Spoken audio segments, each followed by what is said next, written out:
hold hands and close your eyes. It's midnight, and you're listening to the Ghost Story Guys.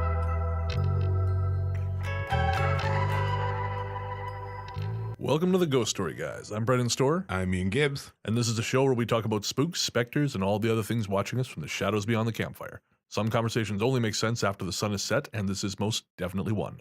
Thanks for tuning in. It's Tuesday, May 2nd.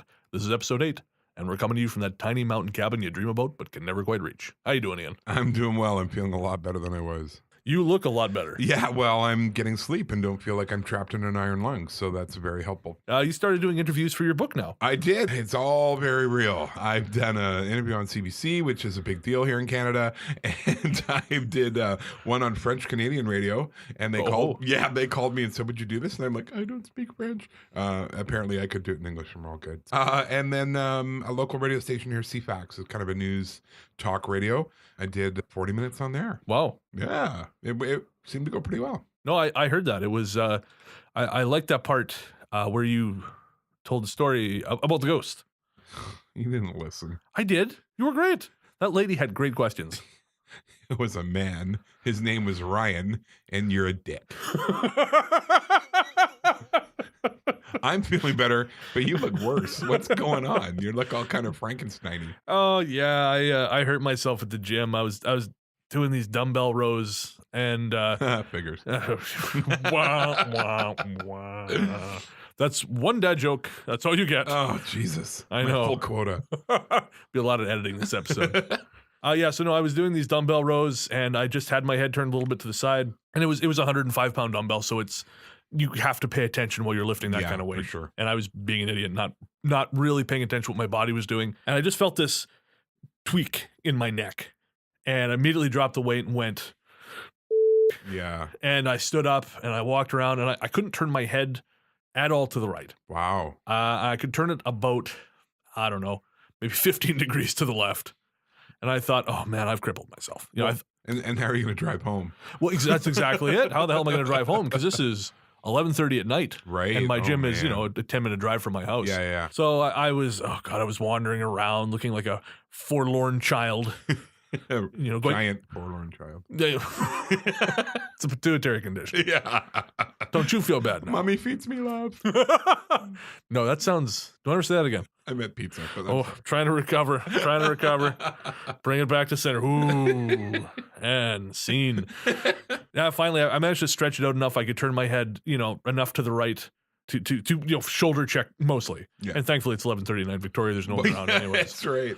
But yeah, no, it was a real drag. And I have this sort of this long history of doing this to myself. Like year before last year, I was double shifting, going to the gym a lot, you know. And my body started doing this thing where I was so tired I would just turn off. Oh wow. Yeah, I'd never known that was possible.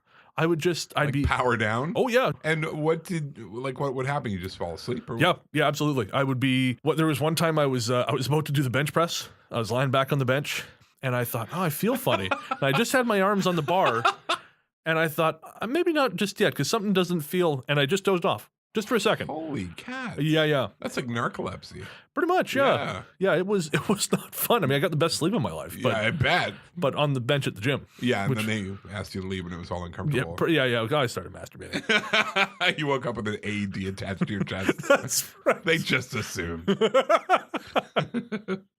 But so I go into the gym, and I just done my personal record for leg press, which was 900 pounds. Right. I was very impressed with myself. And how did you end up weighing 900 pounds? Was that like a conscious choice, or were you living in a trailer? Well, I was on a TV show for TLC. And then I lost the weight actually by playing this game called Hide and Go F Yourself. I don't know that game. Well, not what I hear. Not what I hear. Anyways, yeah, I did a single rep of that again, feeling very happy with myself. Yeah. But then I saw some guy do 1100, and I thought, okay, never mind. What a bastard. Yeah, right? I hope you ran him over with your car while you couldn't see. That's right. Blame it on your neck. I didn't see him. I crapped in his gym bag. Left notes that Ian Gibbs did this. And a copy of my book. That's right. Hey, whatever gets it out there. I also left my number and said, read it, tell me what it's like. Give me 5 salient points. That's right. I can work into a conversation. Anyways, I went to go do it again another day, and I was so tired I wasn't paying attention. And it's a 1 rep max for a reason. Right. I drifted, and I did it twice. And I did it a third time, and then I just felt something go tweak in my knee. No. Yeah, so I still am coming back from that. Was a little over a year ago now. I'm still kind of coming back from that. I can lift about. Well, it doesn't matter. I'm getting back up there. It's just Right. I think my days of 900-pound leg lifts are over. My old man knees Your are old man not going to do it. And then now that I've crippled myself again, Yes. I can't even. It's better than it was, thank God. Yeah. But I still can't turn to the left without moving my entire upper body. I look like Michael Keaton in the first Batman movie. So the limbo contest, we're not doing that now? The limbo contest is officially canceled. Okay, good to know. It would have been anyways, but this is a better reason. Yeah, I agree. So moving on from our aging mortal husks to something far more interesting, we have another guest this week. We do, and on a really interesting subject too. It was an interesting read. Yeah, our guest this week is Loyd Auerbach, author of Psychic Dreaming. This is a re-release of a book that Lloyd originally published in 1991. And he was a really fascinating guy, very generous with his time. Nice. And we're going to cut to that now. So when we come back from the break, you'll hear Loyd Auerbach. And when you come back after that, you'll be back in our loving arms. Yay! Well, I killed the mood. We'll be right back.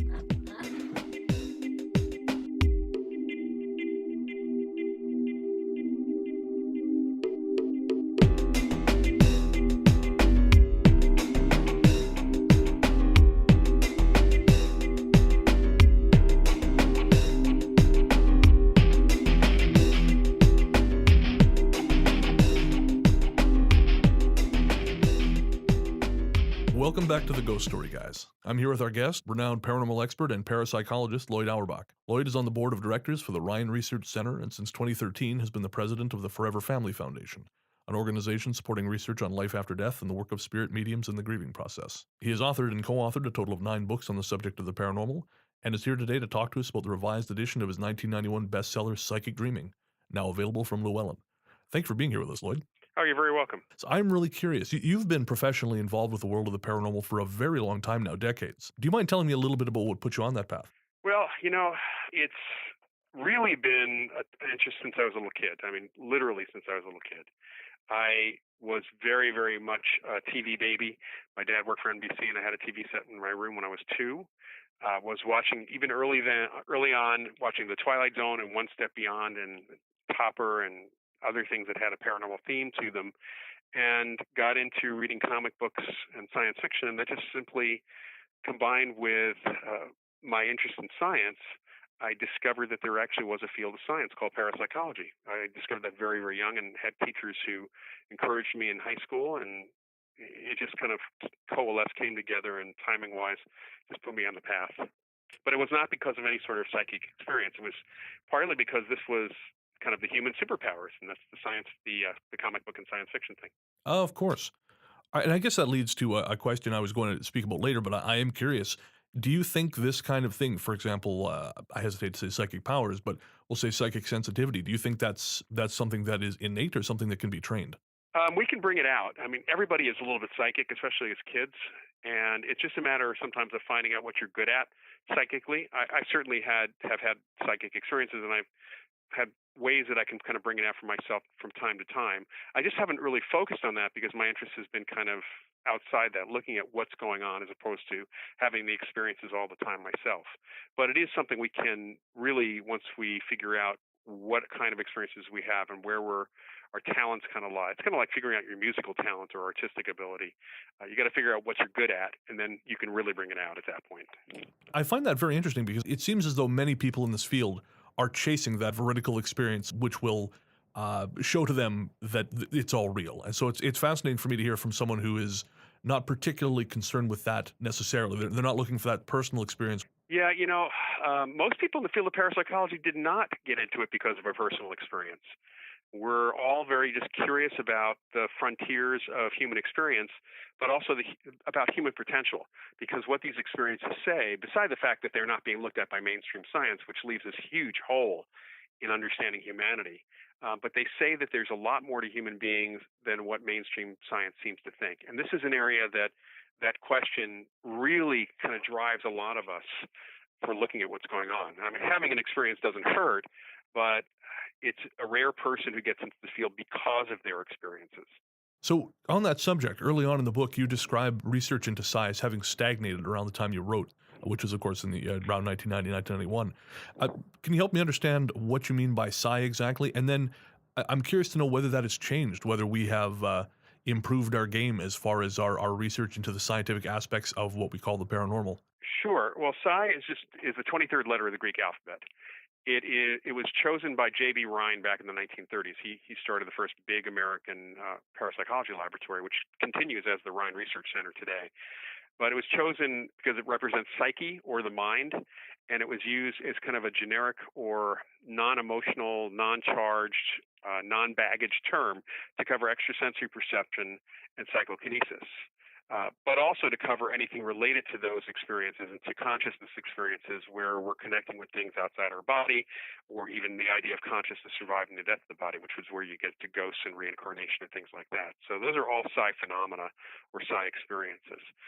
Research in psi, it hasn't increased, unfortunately, across the boards in the U.S. or even around the world, with the exception perhaps of places like Brazil, because there have been more and more people getting involved in scientific research down there. It's a lot more open academically to do that. The problem in the U.S. is our academics are incredibly prejudiced. Prejudice against the even the possibility of against even they're not even open to the possibility, and part of that's the academic climate, and a part of that is thanks to the organized skeptics movement. PsyCop, the predecessor of the Center for Scientific Inquiry today, but the skeptics movement since the 70s has made it unfriendly for any academic to even admit that they're interested in this, let alone that they might want to do research in it. My assumption had been that it was perhaps a growing evangelical sentiment that was behind that. So it's fascinating for me that skepticism is actually the thing stagnating development there. I haven't seen, I don't think any of us have really seen that it's been the religious movement in any way, shape, or form, except maybe on an individual basis with psychics and certain individuals, but it certainly has not affected or impacted research at all. It's been the skeptics. That is so interesting. Skepticism stifling intellectual development seems counterproductive somehow, but a few years ago, I think it was 2011, Daryl Bem published an article in the Journal of Personality Studies, which is a major psychology journal. And when the article, the upcoming journal issue was announced, and his article, which was on a precognition study done over a 2-year period at Cornell University, when that was announced that was going to be in the journal, there was this incredible hue and cry across mainstream science, pretty much, yelling at the journal, how dare you even consider publishing something like this? And it was from people in a variety of areas of science. Some of them were very big names. And it was interesting, if you looked at the interview, some of the reporters actually asked the question, have you read the study? And the response was typically, why would I? Oh, boy. And that's about as unscientific. I mean, they didn't even know that whether Daryl had positive or negative results.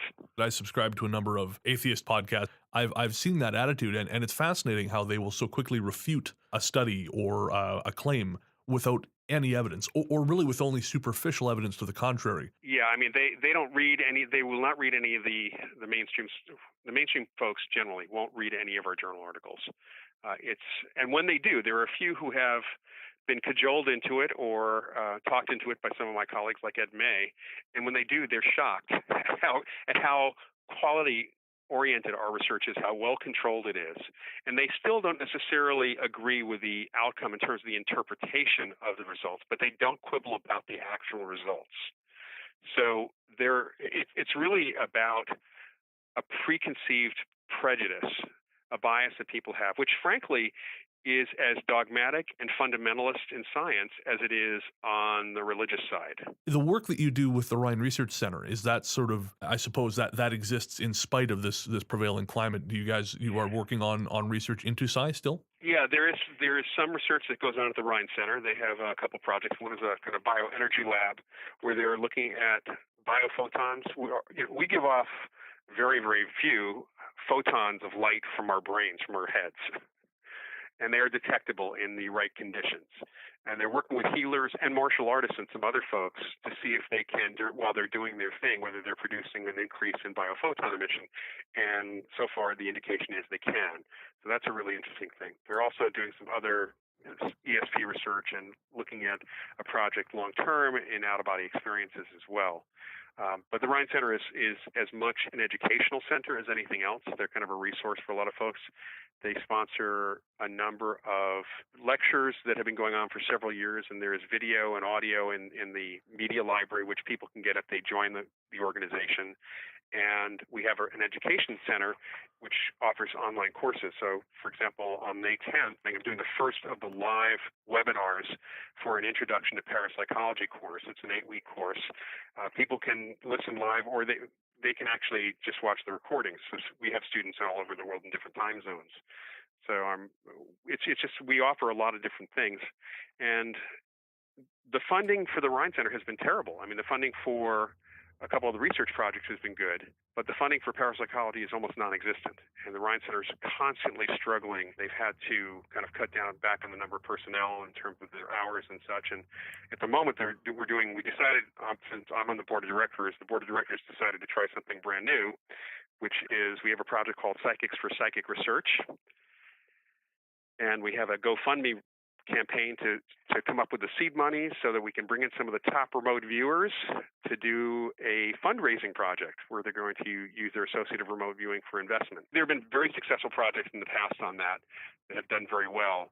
And so we're trying to do it now with the Ryan Center. We have a little bit of seed money ourselves, but we're trying to raise some through the GoFundMe campaign as well. There's also a raffle that the Ryan Center is doing, which has got a couple of really great prizes. In fact, I got to pick up a ticket myself.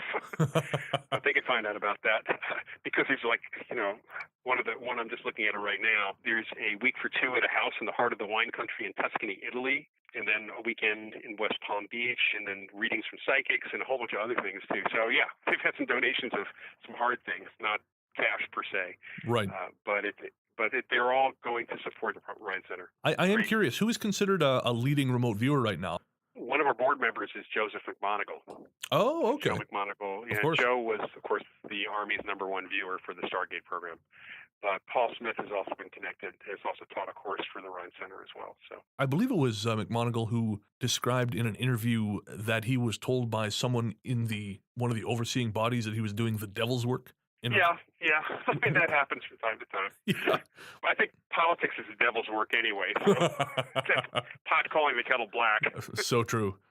All right. So moving on to the book, I'm curious. So, of course, Psychic Dreaming was originally released in 1991. Why have you chosen now to release a revised edition? Well, the timing was right for a couple of my older books, which have been out of print, had a lot of people interested in them. And Llewellyn Publishing got really interested in that particular book, so we revised the book for them specifically.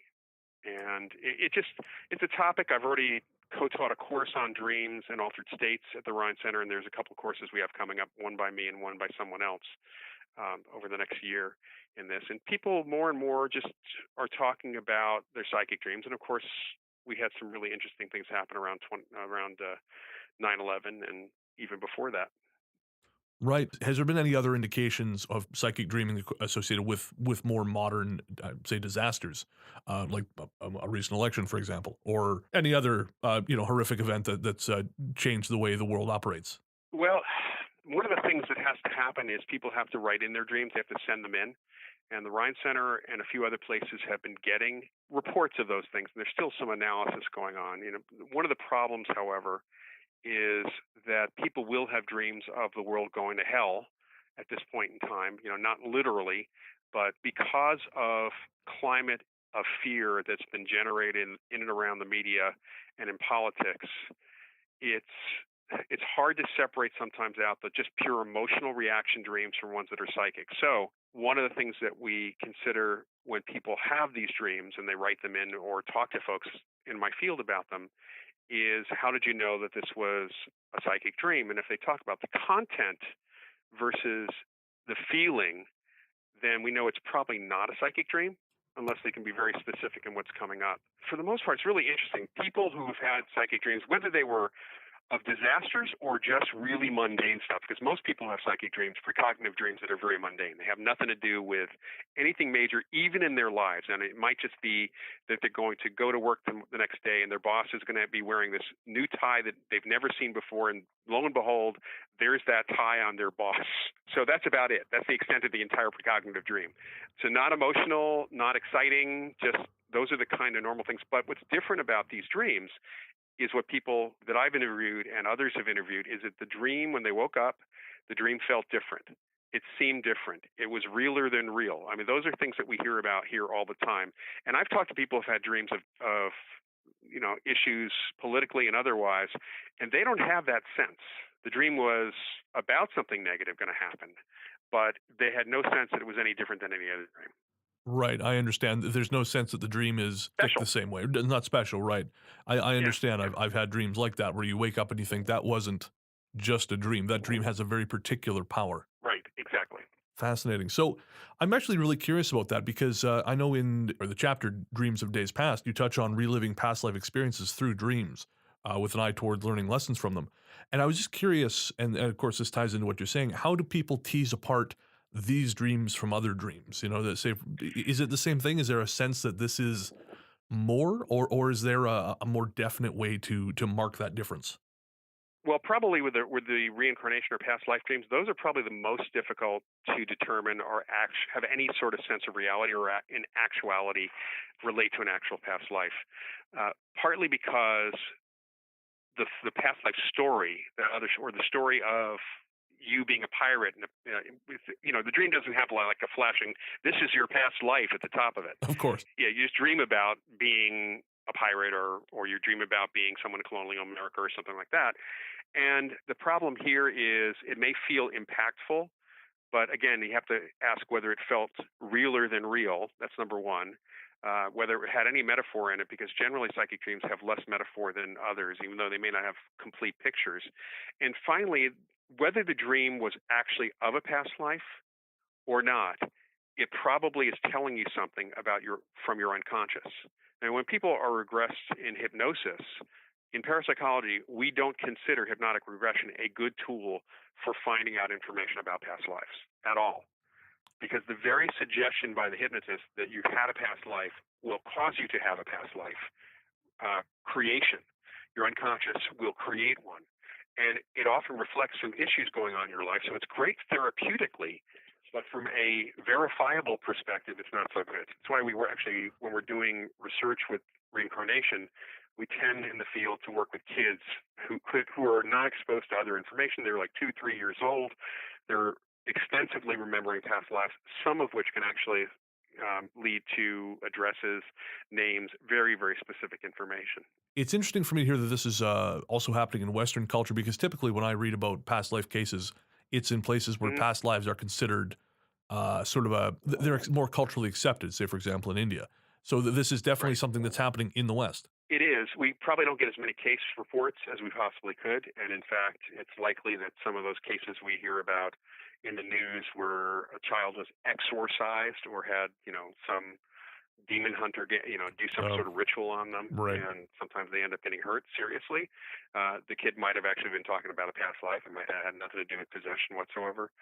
There's also the issue of parents not wanting their kids to possibly talk about them, because if the kid talks about it in school, given that it's not that accepted, the child may be seen as kind of an outcast, weird, strange, or kind of targeted by bullies. So there are some real cultural downplays here. However, there's some really good cases. There was the one with the Lyon family in the book Soul Survivor. And this was a kid who remembered being a World War II pilot and had so much information that his father, who was a fundamentalist Christian, really followed up on it. I mean, got to give him a lot of credit for paying attention because of the information that was there and really following it to its conclusion. So are we any closer to understanding the mechanisms of how these things work, precognitive dreams, reincarnation? I mean, I assume not, given that the research hasn't progressed. Yeah, we're actually not, we're not any really closer to understanding the mechanism of dreaming. And we're not even closer to understanding or coming to a consensus on what consciousness is in science. it's a huge debate in science whether or not consciousness is just a matter of programming in the brain, whether it's something different. There are constantly new definitions that come out, and some of them point to consciousness possibly existing outside the body or after death, and some of them basically are programming, so we're just kind of like meat robots. And it's really hard for us to progress beyond a certain point other than understanding what makes a person more psychic or why a person might have more of these dreams than someone else. And even there, we're kind of bound into the dream recall thing. How many people are actually having psychic dreams and not remembering them, or not writing them down, or not keeping track of them? Right. So what would an indicator be of why someone, or a reason rather, why someone would be having those experiences versus someone who's not having those experiences? Well, we find typically that people who are creative, who have access to kind of creative flow in one way, shape, or other, tend to be more psychic than others, partly because they don't second guess themselves. And you can be creative in science. You can actually be creative in accounting, of course, if you want to go that way. But creativity tests kind of go side by side with psychic ability. And so people who are in the creative arts, whether it's writing, art, or music, tend to be more psychic than non-creative people or people who aren't accessing that. We also find that there's a new correlation that seems to be showing up, and we're really trying to look at that. And this is an area where there is some new research in it, with something called synesthesia, which is a perceptual cross-wiring of the senses. So you are seeing smells, and you're hearing tastes. So there's kind of a partial cross-wiring or complete cross-wiring. It's something people used to report all the time with LSD, also, that you get a synesthesia experience. And about 4% of the population has some form of synesthesia. And it seems, at least from what we're looking at, that people who are very psychic may be in that 4% group. So we're looking at that also. There's other research that's going on. We are looking at research with mediums, spirit mediums, and finding that their brain activity is different when they are conversing with spirits versus doing a psychic reading versus having a conversation with a researcher. What method are you using to assess the brain activity? They're doing both EEG and fMRI. Oh, okay. Going back to the book, in the chapter Dreams of the Here and Now, you describe the potential pitfalls of precognitive dreams, particularly when you try to use them to prevent crimes from taking place, as an example. Can you elaborate a bit on that? And have you ever seen cases where that's happened, where someone has had a veridical dream of a crime that they have brought to authorities and implicated themselves? Yeah, actually, there was a woman a number of years ago, I believe it was back in the 80s, she was a nurse, and she had a dream of a woman going off an embankment. I believe it was in Colorado, and she ended up helping them find the body because of her dreams. Called them, told them. She was arrested and ended up going to trial. And there was actually no connection between her and the individual who was killed. So, and it ended up being a murder case. So, this is we see this on TV sometimes. That psychics, the phony psychic who goes into the police to try to get their reputation, turns out to be a phony psychic, and they're the killer. They wanted to be close to the case. That doesn't really happen in real life. But fortunately, most people who call in their dreams or call in their psychic impressions tend to, well, I don't know if it's fortunately or unfortunately, they usually get ignored. And it's the rarest case. That was absolutely a case where the police either were not interested in finding someone else, or there was something corrupt going on in the police department at that point. Talk about no good deed going unpunished. And just the thought of that puts me, I'm not that I ever have psychic dreams, but I've spoken to people who have gone to the police with what they believe is the location of a particular body. They've gone and said, I think it's here. And I thought, man, if you're right, you're going to have some questions to answer. Yeah. And, I think as long as people know that they're going to have to answer some questions, it's okay. I've worked with psychics. One of my co-authors, Annette Martin, the late Annette Martin, used to work with police regularly for a couple decades. And the first time she went in, because she says she thought she knew where her body was, she fortunately met with a police detective, a homicide detective, who did check her out. I mean, he didn't grill her or anything, but she led to the body. He did check her out to make sure there was no connection between her and the person whatsoever they could find, and they were able to find the culprit also. So it partly depends on the police officers themselves. If a person witnesses an event like where somebody digging and dropping a body into the hole in the ground, but it was too dark and they didn't see what the figure is, that person's still under suspicion that they might have been the killer themselves. Right. So even with actually physically witnessing things, the police may still think you're a suspect or a person of interest until they can figure out that you're not. So that's important to know. The other thing is that sometimes the police can't act on information like that, partly because of public outcry. If they're at a point where they're at the end of their rope, so to speak, they'll pretty much act on almost anything. But the average psychic who has an impression, whether it's a dream impression of something or an actual impression of it, without any sort of track record with that police department offering their services, is probably going to be ignored by most police departments, partly because the police are often afraid that that person will want to use that one case, even if they're right, to kind of boost a reputation that they might hear back from the public, both the religious right and the other side, that, they're wasting public funds. That comes up quite a bit. Right.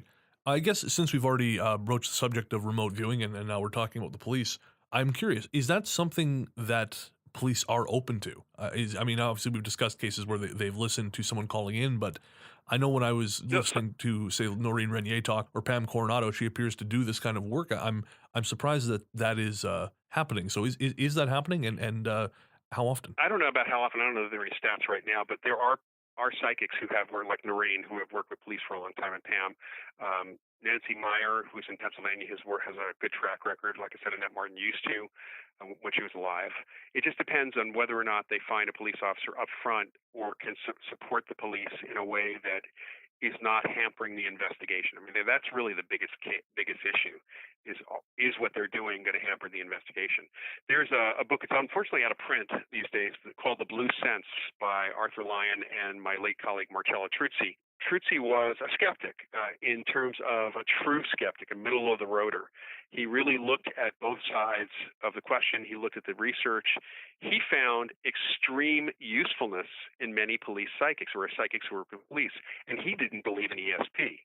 His opinion was that these people were wired differently, so then when they looked at the evidence, they saw something different in it, kind of like some of the quirky TV detectives like Monk. Right. So his feeling was, okay, let them call themselves psychic. They're still useful. If they're useful, use them. If they're not useful, don't use them, regardless of how psychic they might or might not be. And that's really the best way to look at it. If you can find someone who is useful and work within their framework, that's the way to go.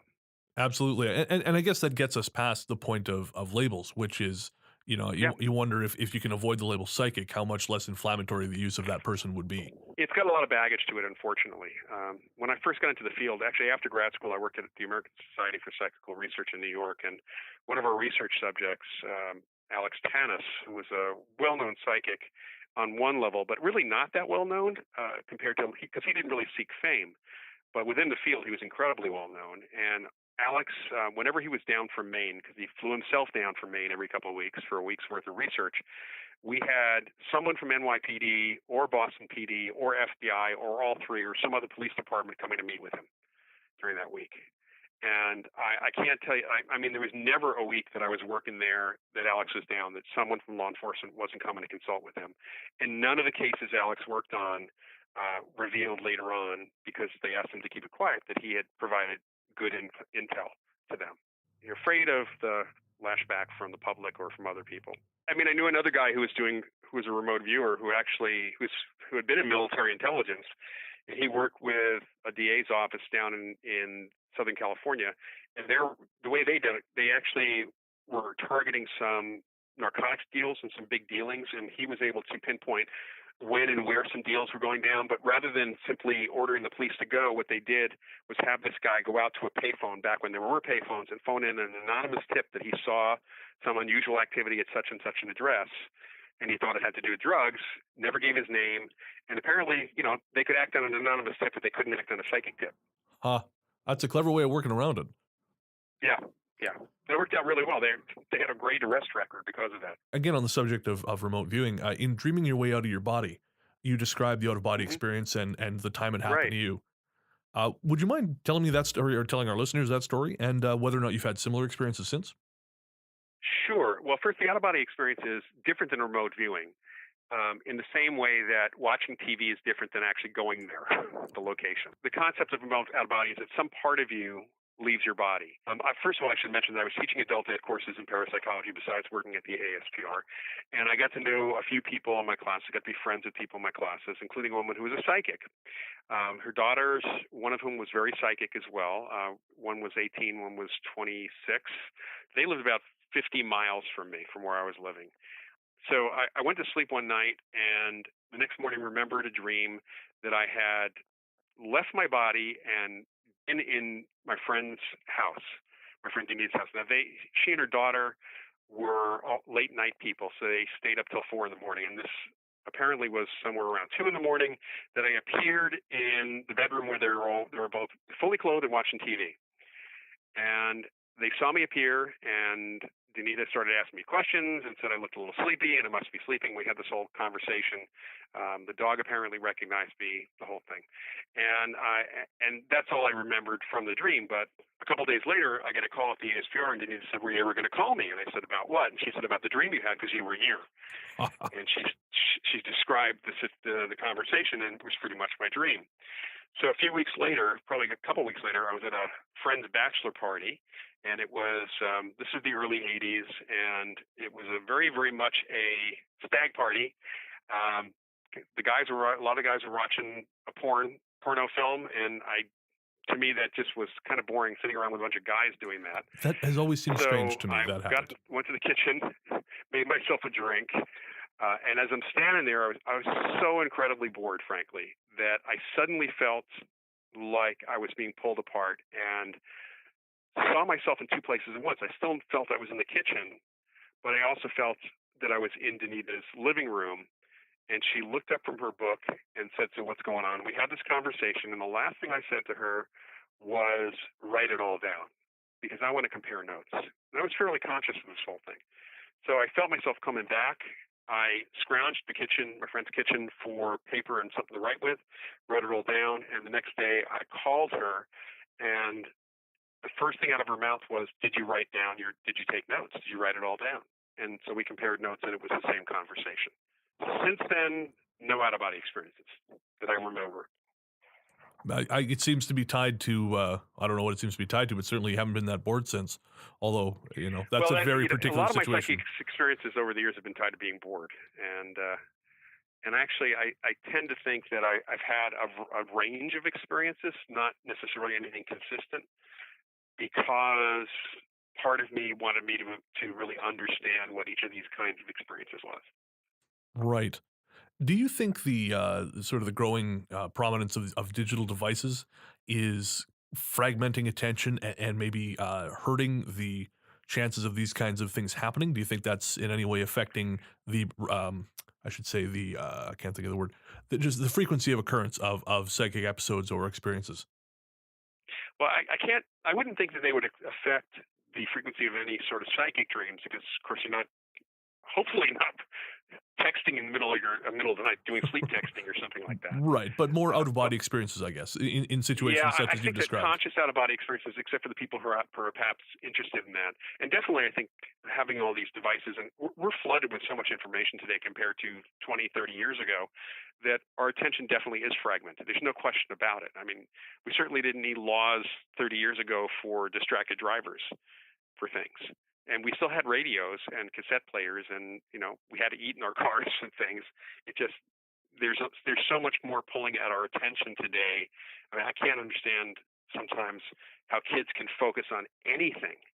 Forget ADHD. How can they focus on anything when they're being bombarded from all angles at all times with multi-devices? So I think it is going to impact some of the conscious psychic experiences, unless what happens is all this leads to more interconnectedness, because technically the internet itself is connecting us in ways that we've never been connected before.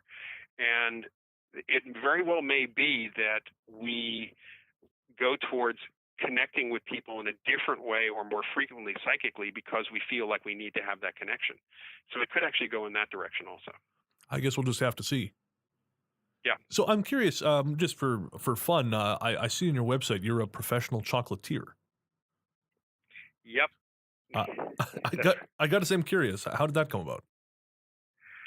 Well, I'm a food guy and a wine guy, and when chocolate started getting good, started back in the late 90s, that was because of Scharfenberger chocolate, actually, here in the Bay Area. They actually, I think in some respects, are responsible for the artisan chocolate movement.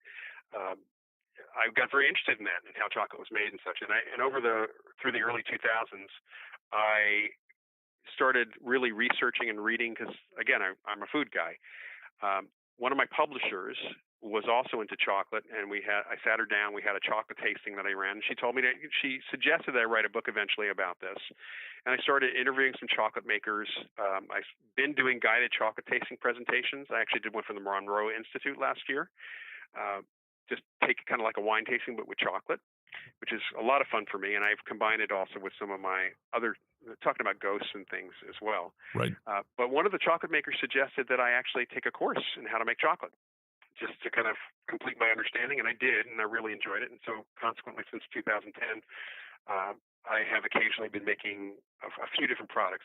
Right now, I'm pretty much only doing special orders, but I'll be putting the menu up for that very soon on the Haunted by Chocolate website. That is very cool. I've never met a chocolatier, so I was very curious. So it's fun. Believe me, a lot more people want to talk about chocolate than want to talk about the paranormal. You know, I that doesn't surprise me. So we're gonna wrap it up here. I wonder if you could just tell us again about the courses you have coming up.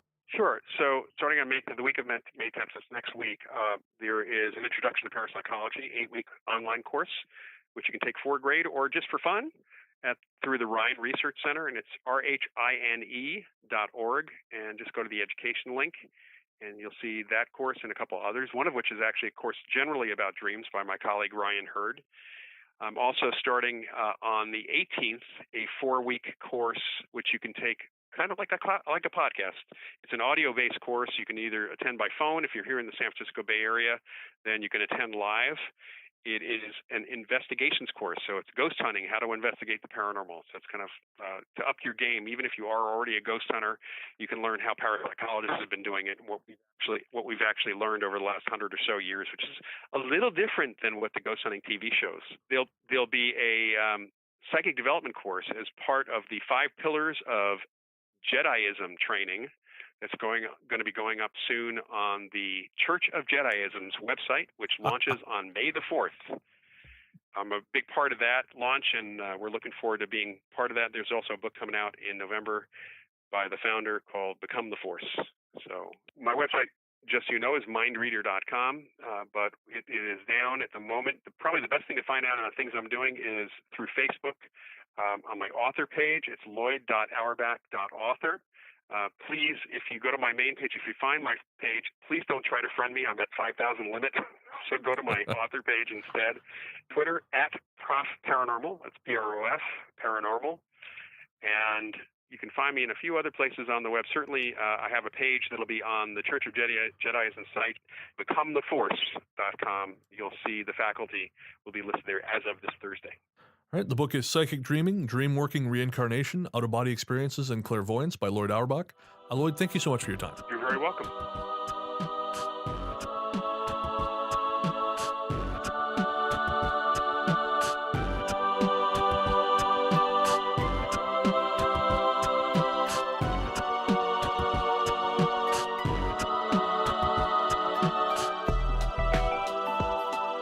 Welcome back. Thanks to Lloyd for coming on our show. That was great. Funny enough, I met another author at an event on the weekend. Right. It was actually Barbara Smith, yes. Author of many, many great BC ghost books. She's amazing. Not just BC, all over Canada. Of course, pardon me. Yeah. But I mentioned that we were having Lloyd on the show, and she seemed surprised.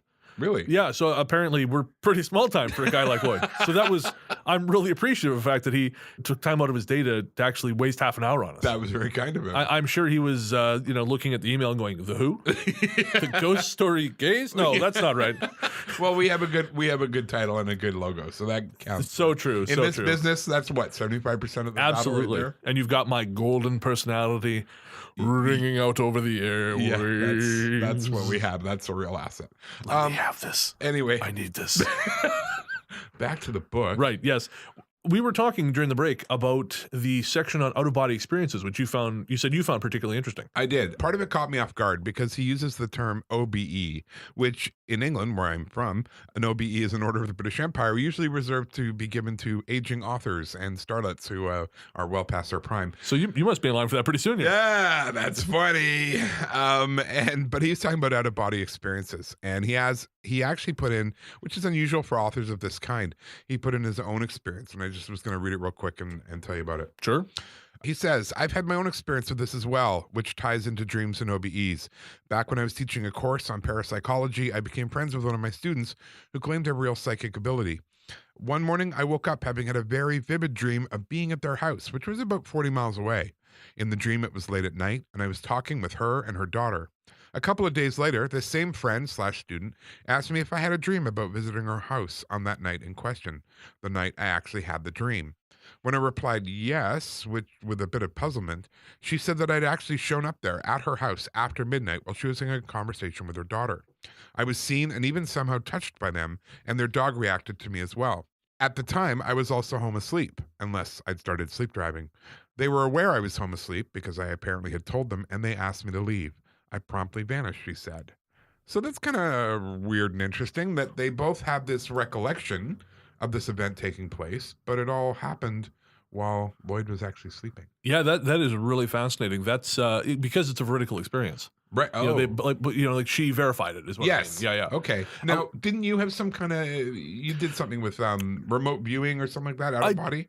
Well, sort of. I never went out of body, which is probably a good thing because I sleep naked. And so we're all grateful. And I just wonder how that would go. Because, like, do you get some kind of sleep jumpsuit? Or do you just go wearing whatever you're wearing? like in all the movies where they are condemned to wear the outfit they died in? Yeah, right? Okay, so if I ever have a heart attack in my sleep, it's going to be a cold, chilly afterlife. Unpleasant for everyone else. But I have experimented a little bit with remote viewing, and it was actually the section in the book shortly after the OBE on bilocation. Okay. About being in two places at once astrally. Oh. That I found interesting because in 2015, I went down to New Orleans for the International Remote Viewing Association conference because I had heard about them on I believe it was on the Grimerica and Mysterious Universe podcasts. Oh, cool. Yeah, so I had some time off and some spare cash. So I went down to New Orleans for this conference, and they talked a lot about, or not talked a lot, but the subject of bilocation came up, where you physically feel as though you are in two places. So you're aware of your senses here, right? But you're also very aware of this other. You're also in this other place. And how do you get to the other place? Well, I don't understand the mechanism. Okay. The interesting thing about remote viewing is, of course, when you go to the event, it's very much an accepted thing that it works. Oh, no one ever questions it. Yeah. You know, it's a given. Like going to church. It's exactly like going to church. Although I should say I tried remote viewing and it worked, which is much more than I can say for any of my church experiences. Maybe you were doing it wrong. Not enough faith. Father said I was doing it right. Oh, okay. Let's keep moving. I'd probably take that out. No, I wouldn't. I don't think we're big with the Catholic Church. Yeah, no, fair enough. I've been watching The Young Pope. Speaking of the Catholic Church, I've been watching The Young Pope on HBO. What a great show. Really? Oh, man. Yeah, Jude Law plays an American who somehow manages to end up as the youngest pope in history. Cool. It's a good show. You should totally check it out. Yeah. It's not at all related to what we're talking about now. No, okay. Anyway. Moving back to remote viewing and bilocation. I went there and I listened to these people talk about it, and I thought, well, this sounds very interesting, but I didn't understand the mechanism. So I thought I tried an experiment. And the first time I tried it, actually, was because of John Herlosky, who wrote The Sorcerer's, I think it's called The Sorcerer's Apprentice, about his time working under David Morehouse, who was part of the CIA's Project Stargate program, which is the program that was remote viewing. I mean, because remote viewing was a government program for about 20, 25 years. Oh, wow. Yeah. It was first operated, I think, by the Defense Intelligence Agency, and then it kind of bounced around. It was DOD at one point.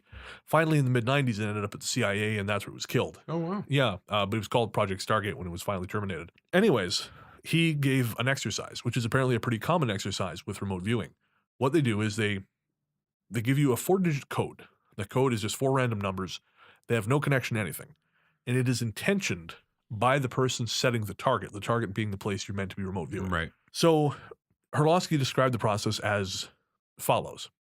You sit down somewhere quiet with a pad of paper and a pen and close your eyes.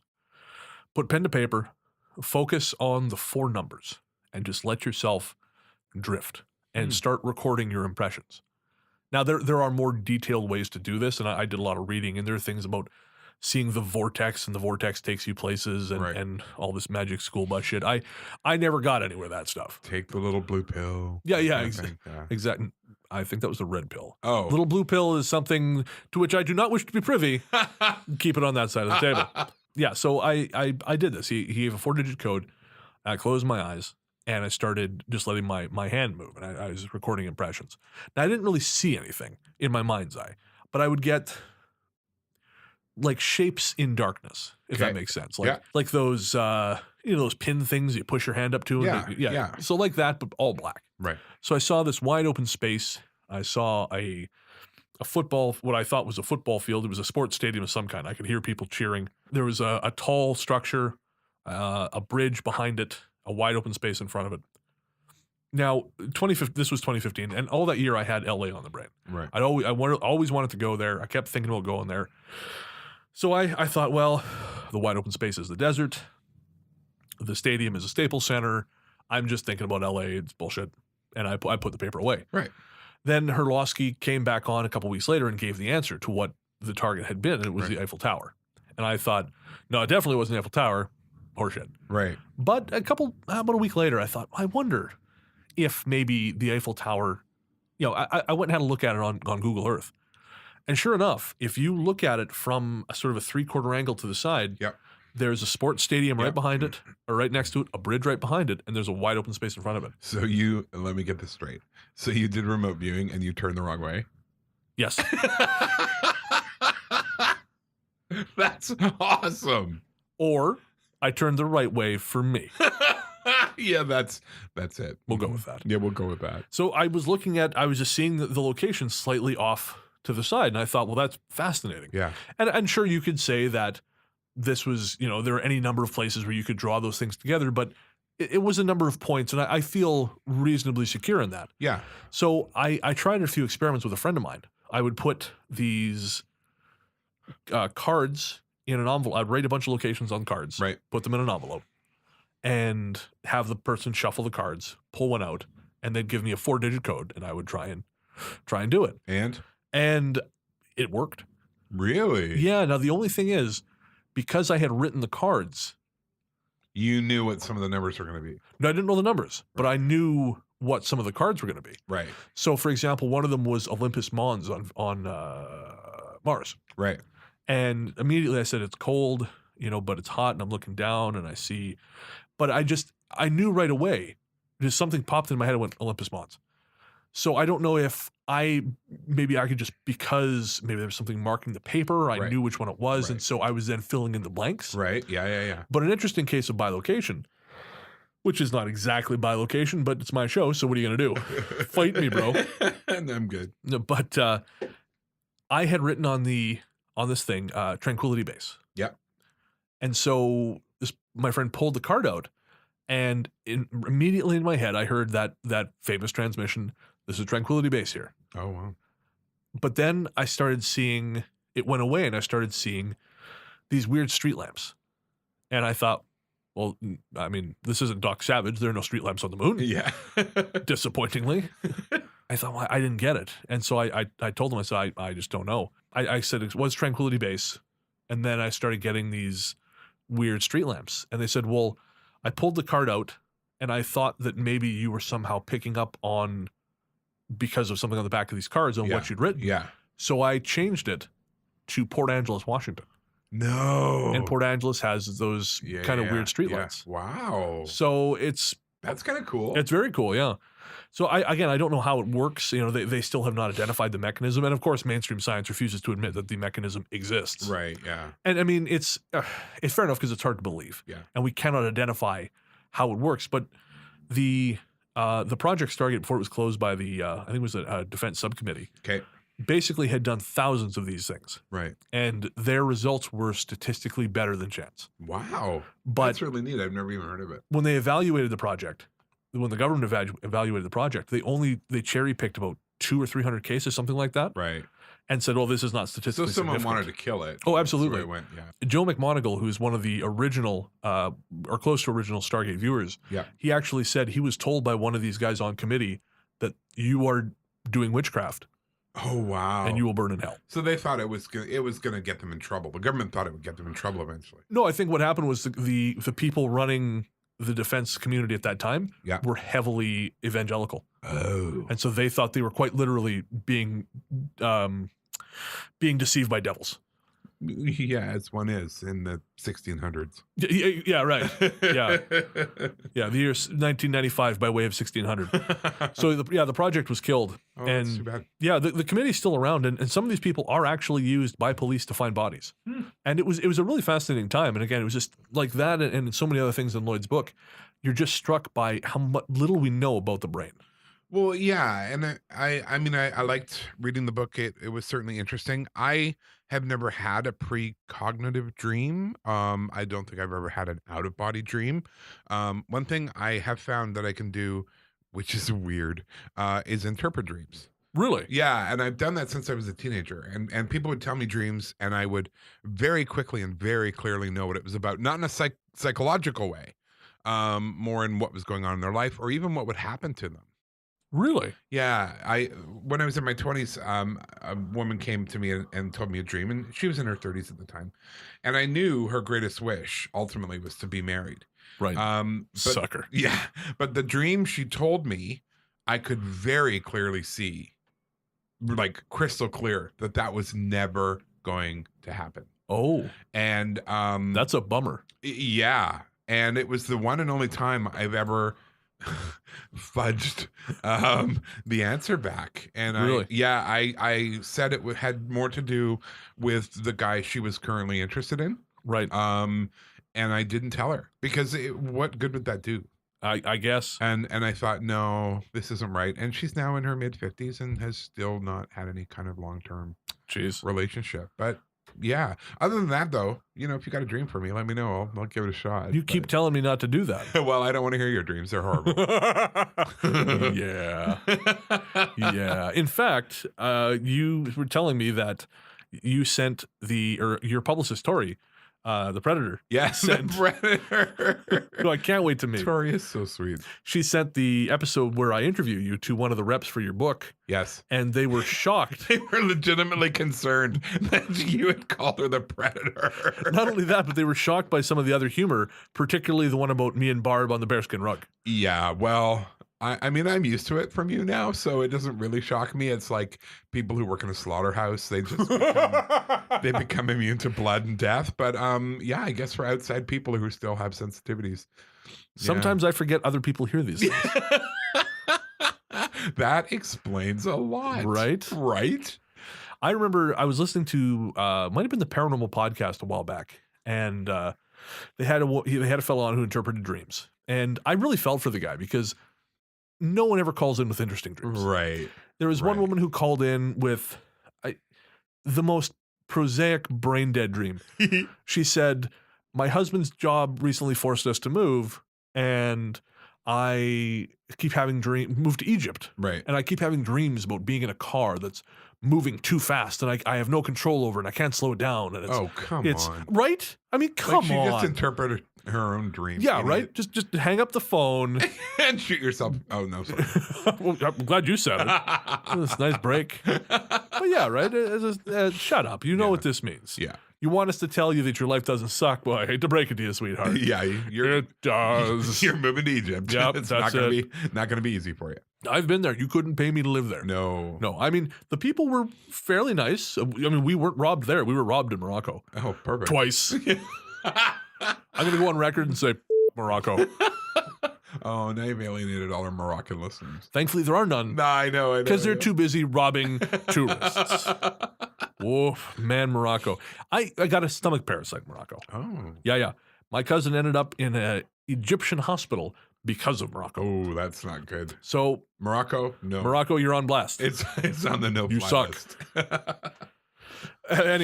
What in God's name was I talking about? No one ever knows. Oh, man. Right. Dreams, interpreting dreams. Yes. Right. I tend to have very, very bizarre dreams, and well, I shouldn't say that. I have very annoying prosaic dreams, and then I have very bizarre dreams. Right. And I have actually had a handful of what I guess you could call precognitive dreams. Oh, wow. Yeah. Now I don't know why or how it all makes any sense, But I think there's a trio, maybe 4 dreams. They're all kind of a piece that happened years apart, but all sort of fit together like some kind of jigsaw puzzle. But I don't know what that puzzle says or what it means. Right. So the first one happened years ago. I was in the dream. I was on a train. That train is going through an industrial town somewhere. Okay. I fall off the train, and I don't know where I am. I'm wandering around this industrial area. There's some big steel building, but eventually night comes and something starts chasing me through this industrial yard. Yeah. The last thing I remember seeing before I woke up was a white office door going into the office of one of these industrial spots, with a little window in the middle with the reinforced glass. Yep. And there was a naked bulb above the door. Right. I was just about to go inside. I woke up. The next thing I remember is I heard the word Edgeley in my head. Okay. So I Google Edgeley a while later, and it's actually a small town in Pennsylvania on the railroad. Oh, wow. Yeah. So I at the time, I looked it up on Google Street View, and believe it or not, the entire area along the train tracks was fogged out on Google Street View. No. It was. Oh, weird. So I always said to myself, I'm going to go to Edgeley. I'm going to Yeah. make a point of going there. As one does about Edgeley. Yeah. When you have a weird dream calling you to a place where you're being chased by a monster, you should go to that place. No, you should not go to that place because that's where you will meet certain death. That Have you would- not watched any movies? I've watched a lot of them, but I sleep a lot. Oh, okay. Man, this would have saved me a lot of trouble. Should have talked to me first. I've been to all 3 of these places. Wow. And I did end up going there. And back in 2014, I helped a friend move from Austin, Texas to Boston, Massachusetts. Right. And we went through Pennsylvania, went through Edgeley. And now Edgeley is just a little suburb across the highway from Bristol, Pennsylvania. But it's right on the river. There's a huge bridge. And what's interesting about that is another dream I had was I was sitting in a small home. I was looking at a man standing in the doorway. It was like I was his wife. Okay. And there was the paneling was all wainscoting, I know. And I was telling him to pick up batteries Right. on the way back from his jog. And so he runs out of the house and jogging. Now, my point of view shifted to following him as he jogged. Right. And I heard Peter Gabriel's Salisbury Hill. Okay. I didn't even know the name of it at the time. I actually No. had to Google the lyrics when I woke up. Right. But as he's jogging away from the house, I saw this wide river with a big bridge. And now when I got to Edgeley, it wasn't exactly the same, but it was very close.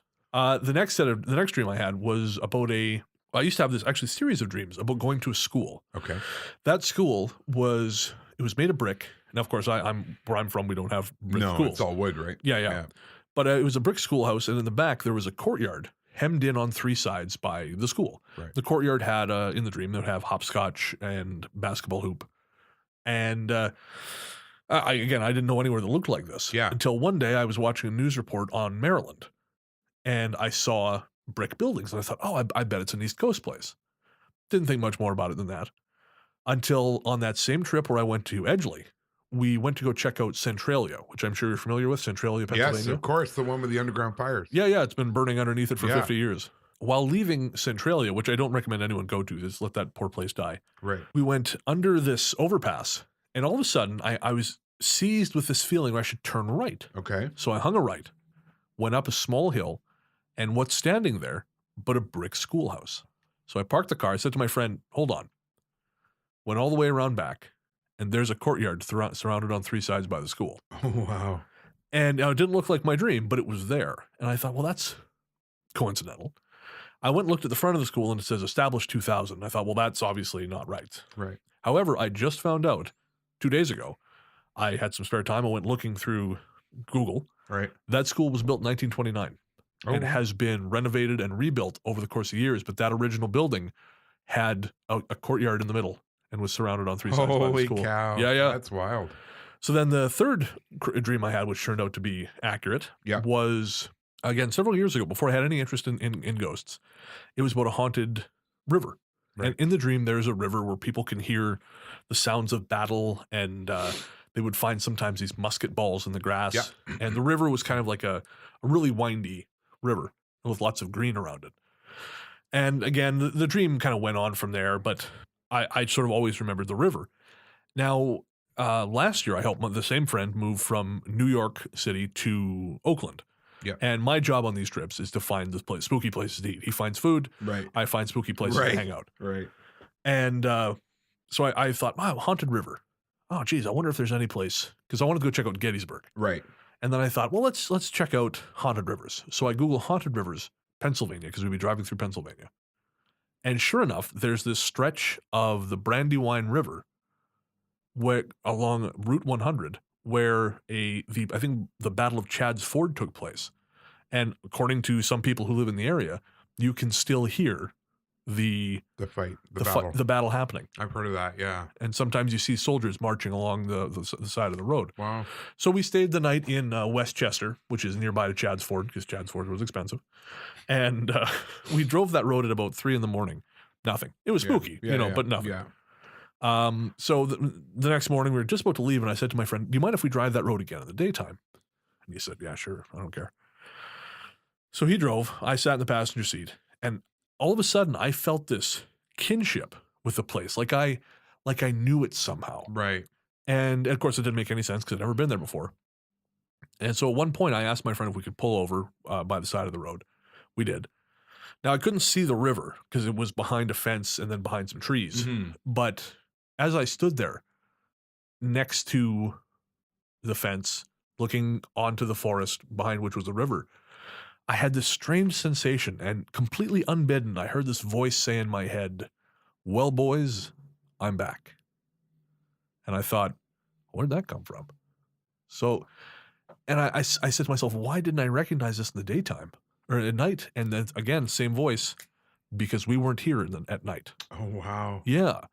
So we got in the car. My friend wanted to go to I think it's Andrew Wyeth. He's a painter, right, who's famous for being from that area. Yep. So we went to his studio. There's an art museum there. And as we got there, the museum is right on the Brandywine. And there's a bunch of kids there. That's where they sell tickets for kids to go tubing. They tube down the river. Right. And again, we parked the car, and I'm watching these kids go and bring their tubes to the side of the river. And this voice popped up in my head again and said, we bled in that river so they could fucking play on it. Wow. And another voice kind of popped in and said, yeah, but that was the whole point. Oh, wow. And it just, I don't know, I just felt complete in this weird way. Yep. Yep. And I really wanted to walk the bank of the river, but after doing the museum, we didn't have time. Mm-hmm. So we had to boogie. But I would love to go back there. And it's just these 3 seemingly unconnected dreams that all connected to a place I had never been before or even really thought about. That you knew. Yeah. Cool. So go figure. Yeah, no, that's awesome. Now let's talk about the other dream I had about those 2 Russian girls. Okay, no. We're done. We're good. You said you'd interpret my dreams. I'm not interpreting those, you pig. Killjoy. All right, so that's going to wrap it up for us tonight. As always, thank you for tuning in. Mm-hmm. We hit a milestone last week. We have had 2,000 total downloads for our 7 episodes so far. That's amazing. Yeah, I mean, I'm no podcastologist, but that seems like pretty good numbers for a couple of bozos on a new show. Yeah, no, and even more amazing than that is the range of places where people are downloading. I couldn't believe that. Oh, I know, it was crazy. Yeah, the service we use tracks locations, and we are worldwide, man. Us and Pitbull. Yeah, that wasn't funny 5 years ago when Pitbull was relevant. How do you even know who that is? Because I'm hip. I listen to FM radio. You fell asleep in the rest home, front of the rest home television after someone's grandson had come visit? No, I read Billboard on my screen while you're talking. Oh, okay. Hey, you brought that on yourself, Yeah. Mr. Never Read a Book. I guess I did. Anyways, we thought we'd take a minute to say hi to those people listening to us across the world just because, hey, that seems pretty cool to me. Absolutely. So, hello, Belfast. Beautiful city. I saw Down play there at the university back in 2008. Phil Anselmo was very drunk. No one would give him weed. It was really funny. Hello, Moscow. I'm guessing that must be Peter, who does the music for our show, and his friends. I can only imagine. Hello, Los Angeles. I love you too, and I hope to get back there soon. You just got to fix that whole president thing. Hi, Portland. Keep on keeping it weird. We love your donuts. Well, if I could still eat donuts, I would. Well, I love the donuts. Isn't that nice for you? It is. I like their strip clubs where you can get food. I think that's neat. Just keep going. Okay. Assalamu alaikum, Dubai. I don't know why in God's name anyone in Dubai is listening to us, but we're sure happy you are. Well, there's a number of them, so bless their hearts. Yeah. Hello, Buffalo, Missouri. We all know that's the real home of the Buffalo Chicken Wing. Hello, Levine, Arizona, where the town motto is, we're pretty close to Phoenix. Hello, Evesham, UK. You probably all drink tea. I wouldn't know because I don't know anything about you. We can fix that, though. Call me. Your wife still doesn't listen to the podcast, does she? No, she does not.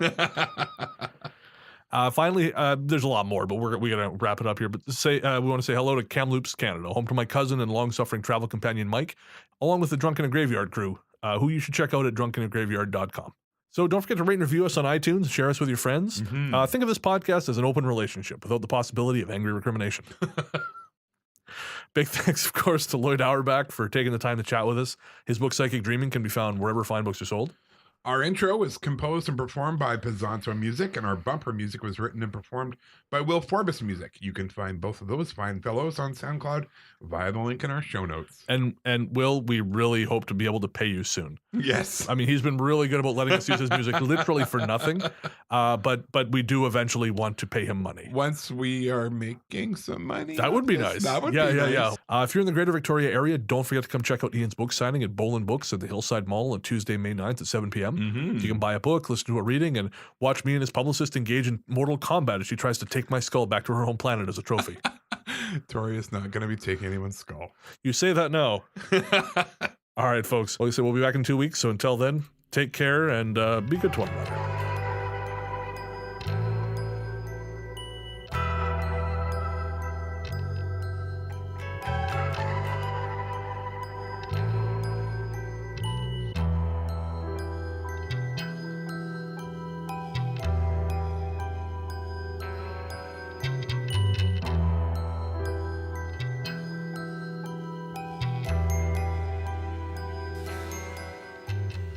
I was having an out-of-body experience, Your Honor. That's why I was in that locker room. Well,